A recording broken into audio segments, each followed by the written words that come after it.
All right, and we are live. Welcome back with Murphy Mac to another episode of the Fitness Beginner Podcast. It's Monday. Y'all know what it is. Beginning of the week. If you want to have a successful week this week, you got to start it off on Monday. So I hope y'all did something today to set yourself up for the rest of the week. But if you didn't, hey, it's not too late. You still got the rest of the week to get after your goals. Start working on that dream that you got going. So today we got a more of an educational style podcast today. We're going to talk about open chain versus closed chain movements when it comes to fitness and working out. So yeah, it's going to be probably not as long as the podcast today, but that's okay. We still going to get on here and drop some value for y'all, and hopefully y'all learn something about some movements y'all doing in the gym that you may not even realize that you're doing, but you're already doing it. Pretty much every workout has either an open chain or closed chain aspect to it, but you may not understand which one is which. So that's what we're gonna get in today. I'm gonna try to explain to y'all the best that I can over my voice. It's kind of hard not to show you what I'm talking about, but as long as you understand the workouts and exercises, you'll get what I'm saying. But before we do that, y'all know I gotta update you about myself. Had a good workout session this weekend. We did super long bike on Saturday and a super long run on Sunday.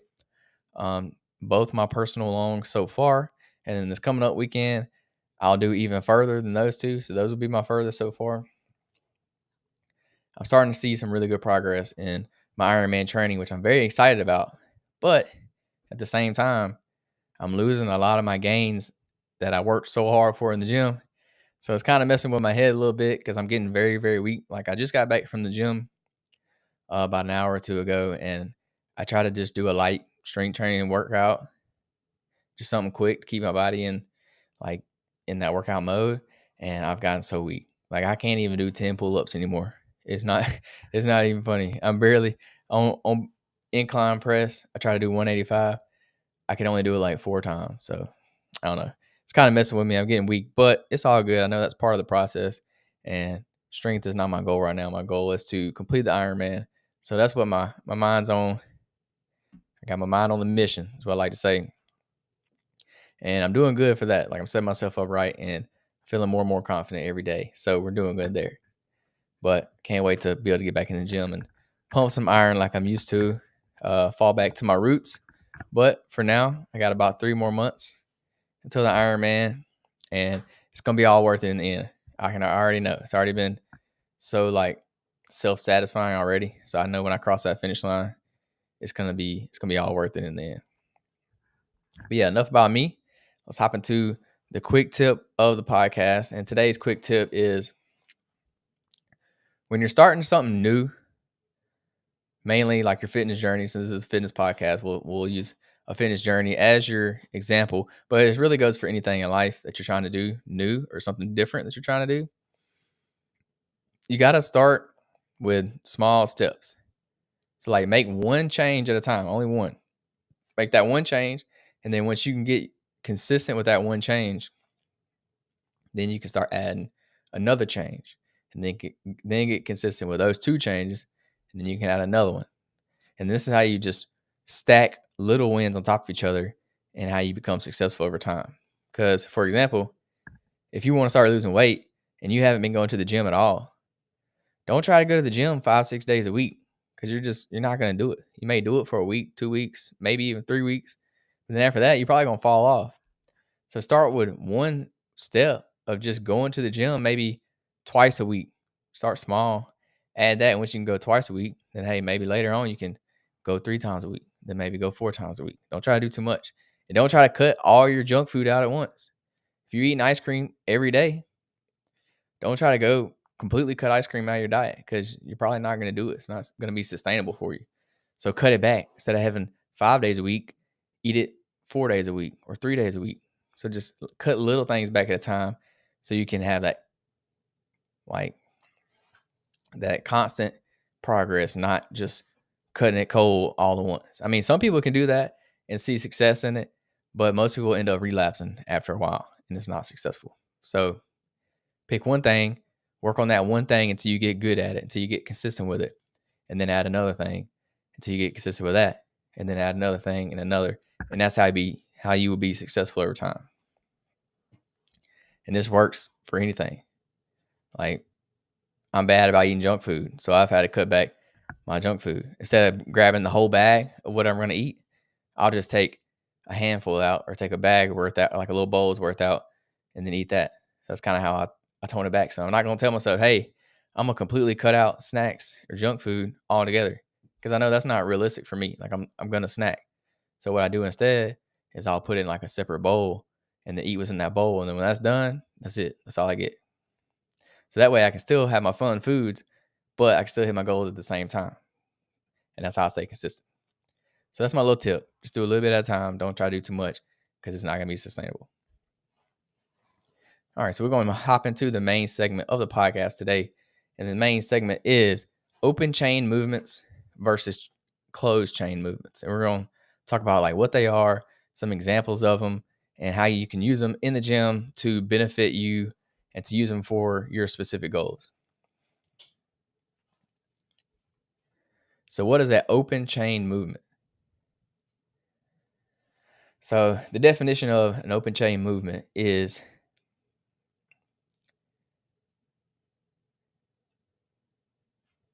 so in open kinetic chain exercises, the segment furthest away from your body, known as the distal aspect. So distal is distal, distal. The distal aspect, which is usually your foot or your hand. So normally your foot or your hand, it is free and it is not fixed to an object. So that's an open chain movement where your hands and feet, your distal aspects, can move freely. I know this probably don't make any sense to you, but I'm gonna give you an example and I'm gonna walk you through it so it does. So a closed chain movement is the opposite of that. It's where your distal movement is in a fixed position, or it's stationary. So your hands or feet are stationary. That is a closed chain movement. So think open chain. So I'll give y'all some examples to kind of clear it up some. So when you think of open chain, you want to think your hands or your feet are moving because they're the furthest away from you. So think of a bicep curl. Your hand is moving. You're moving at one point at your elbow. So your hand's moving at the axis of your elbow. So your arm's moving. Your furthest point away from you is moving. Or think of a leg curl. Your legs is moving. Your legs is curling. And your body's kind of in a stationary position. Think of raising your arms above your head while you're sitting in a chair. It's like a shoulder press or shoulder extension. Your body is kind of stationary and your arms are what's moving. So basically think of like when your limbs move, that's open chain. And then when your body moves, that's closed chain. That's kind of like the simplest way to put it. I hope I'm making sense to y'all. It's kind of hard to explain without actually showing y'all.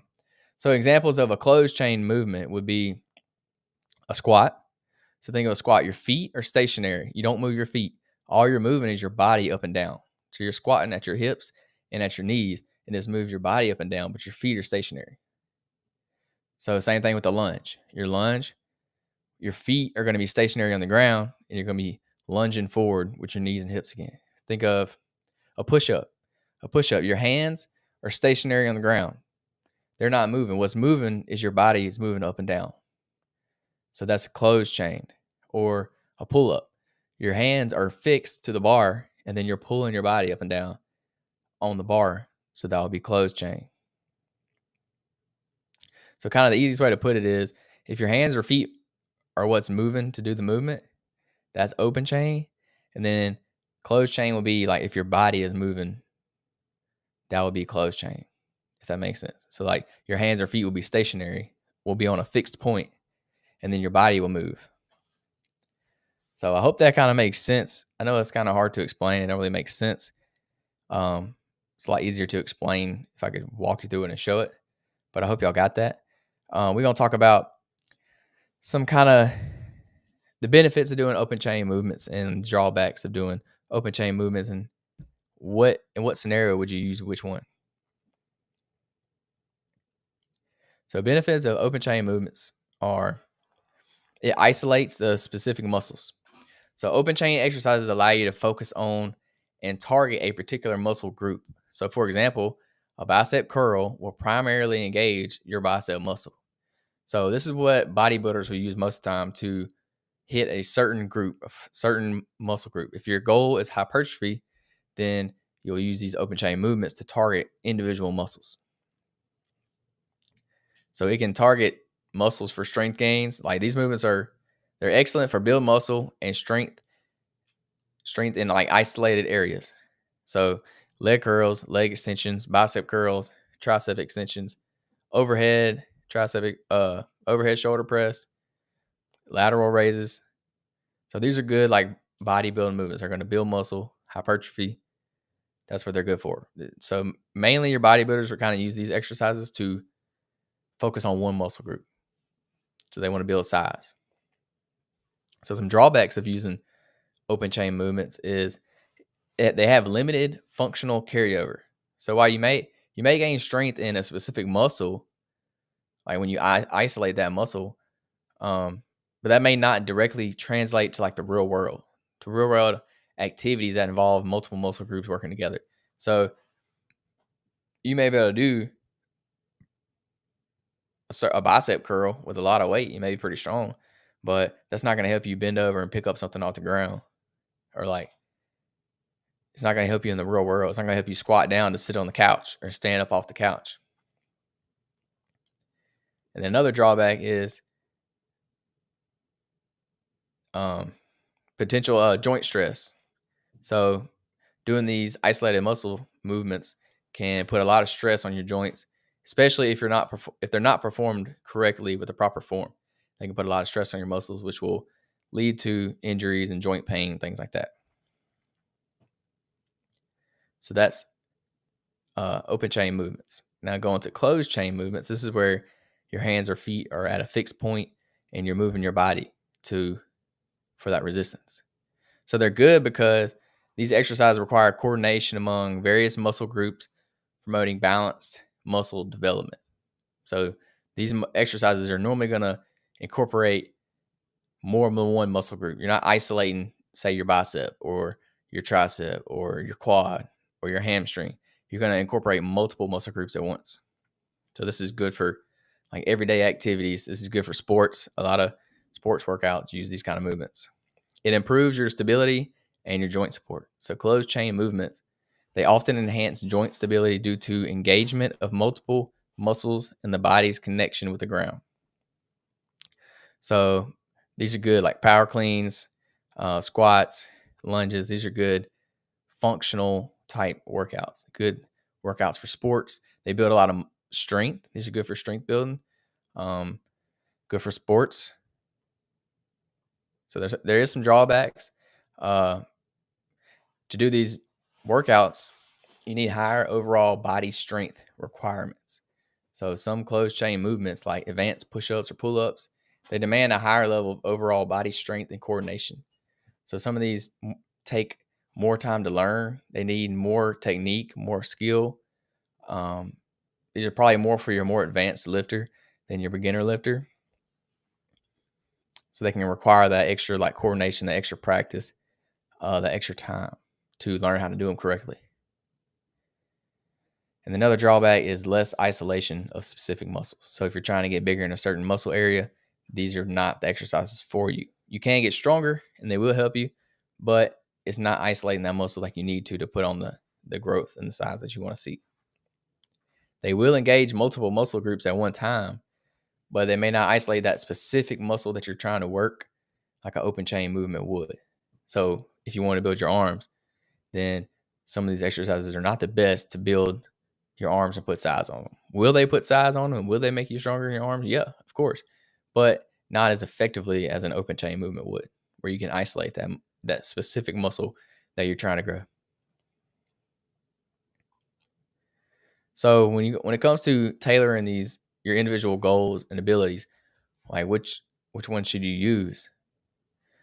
If your goal is strength, depending on whether you're aiming for muscle development or strength gains, you can adjust the balance between open or closed chain movements.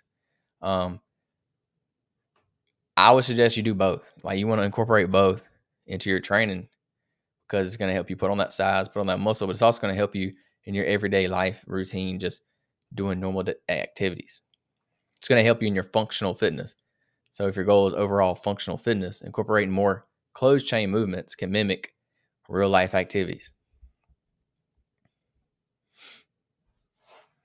Another thing you want to think about is physical limitations. So injuries or restrictions, individuals with these certain joint issues, they might find closed chain movements more comfortable due to the added stability that they offer. So it may not put as much stress on a certain area of your body. So a closed chain movement may be better for that individual, depending on if you've had past injuries or restrictions. And then closed chain is good for rehabilitation too. They're often used in physical therapy as they can facilitate recovery by engaging multiple muscle groups in a controlled manner. So some ways to incorporate these movements is remember that variety is key. Including a mix of open and closed chain movements ensures a well-rounded workout routine that addresses different aspects of fitness. And remember that you got to apply the progressive overload. So gradually increasing weights and intensity in both types of exercises can lead to balance and consistent progress. So I would mix it up. I would do both. If you have one specific goal, I would do whatever it is that your goal is. So if your goal is strength, I'd probably do closed chain movements. Or if you're trying to lift for sports, and you want to be more athletic, I would do closed chain movements. If you want to get bigger, I would do open chain movements. If you want to develop a certain muscle on your body, say your calves are smaller and you want them bigger, you would do a open chain movement for your calves. So it depends on what your goals are, and what you're trying to achieve. So if you're just trying to get bigger, put on some size, open chain. If you're trying to be more functional, trying to feel better when you bend over and things like that, closed chain movements. So it just depends. You can use both. I would definitely suggest using both. But if you have a certain specific goal that you want to do, I would lean more towards one or the other. But the key is in all these exercises is proper form and proper technique. So it's essential for safety. Emphasize how maintaining proper form during these movements is crucial. It's crucial to avoid injuries and to maximize those benefits. So you gotta practice these techniques, even if it's open chain or closed chain. Practice the proper technique, the proper form, especially if it's a closed chain movement, because you can get hurt. But that goes with any kind of working out. You can get hurt. You want to have the right technique when it goes to putting your body in these stressful situations. So yeah, that's about all I got for open chain and closed chain. Hopefully y'all understood what I was trying to say there. I know it's kind of hard to explain if you don't fully understand it. But again, just to reiterate, open chain movements, or when, in basic terms, when your limbs, like your arms or your legs, whatever's furthest away from your body, when that is moving, it moves freely, that is considered an open chain movement. So if you're using dumbbells or something to that effect, that's going to be an open chain movement because your arms are going to move freely. If you're doing a leg extension or a leg curl, your body kind of stays stationary and then your legs move to or from you. So that's open chain movement. And vice versa, a closed chain movement is when either your feet or your hands as furthest away from you, when they are stationary and then your body moves, that's a closed chain movement. So if you're doing a squat, think your feet are stationary on the ground and your body's moving up and down, that's going to be closed chain movement. Or if you're doing a push-up, your hands are stationary on the ground and then you're pushing your body up and down. So that's going to be closed chain movement. So hopefully that makes sense to y'all. But yeah, if you didn't quite understand these in the past, or if you didn't even know what they were, hopefully you learned some and you can apply it to whatever your goals are and help you achieve whatever that you're set out to achieve. And this should help you a little bit. Even if you don't fully understand it, you'll have a better idea of what you need to be doing and what you are doing in the gym, because you're already doing these movements. So if you're working out, you just may not have realized it. So yeah, hope y'all learned some. That's all I got for open chain versus closed chain movements. So we're going to hop into the motivational quote of today's podcast, which is, I'm going to keep it short and sweet today. The only bad workout is the one that didn't happen. It's the one that you didn't do. That's the only bad workout. There's no such thing as a bad workout if you actually did one, period. So, for example, that was me today. It took everything in me to get up and go to the gym this morning. I did not want to go. I was so tired. I contemplated and get back in the bed and go back to sleep for probably 30 minutes before I left my house this morning. But I finally convinced myself to get up and go do it because I knew if I didn't, I was going to regret it. And I didn't want that to happen. So I got my butt up. I went to the gym and I knocked out a good swim workout this morning before I got to work. And then after work, I went back to the gym and knocked out my weightlifting session. But I actually wanted to go then. So that was a lot easier for me. But I felt good about myself this morning at work because I knew that I did that workout. I got it done. I knocked it out and then set myself up to have a positive day, to help me have a successful day. Because I know if I would have had to go after work and swim, I would have been mad at myself. So I challenge you, if you don't want to work out or if you don't want to go to the gym, just go for 5 minutes. That's all you need to do. Go to the gym for 5 minutes. That's so easy to go to the gym for 5 minutes. That's like, you ain't got to do nothing. Just go. And then what you'll find is if you're there for 5 minutes, you'll end up staying and doing something else. You'll be like, oh, I did one workout. Let me do one more. Then let me do one more. So just make yourself go. And I promise you, you will not regret it. There's never been a workout I've ever regretted. And I think the same will go for you. Unless you like injured yourself or hurt yourself or something, that may be the only way you regret working out. But I hope you would be smarter than to push yourself to that limit. So yeah, the only bad workout is the one that didn't happen. That's what I'm gonna leave y'all with today. So y'all remember that. That's all I got for the podcast today, though. Thank y'all for hanging out with me. I enjoyed it. Hope y'all learned something from the podcast. We had a little educational type podcast today. Probably gonna keep doing some more. I know this is the fitness beginner podcast, so trying to spread the knowledge that I have with y'all as much as I can, so that y'all can learn something new too, all at the same time. But yeah, appreciate y'all tuning in. Y'all have a great rest of y'all's week. Peace, love, protein. We out.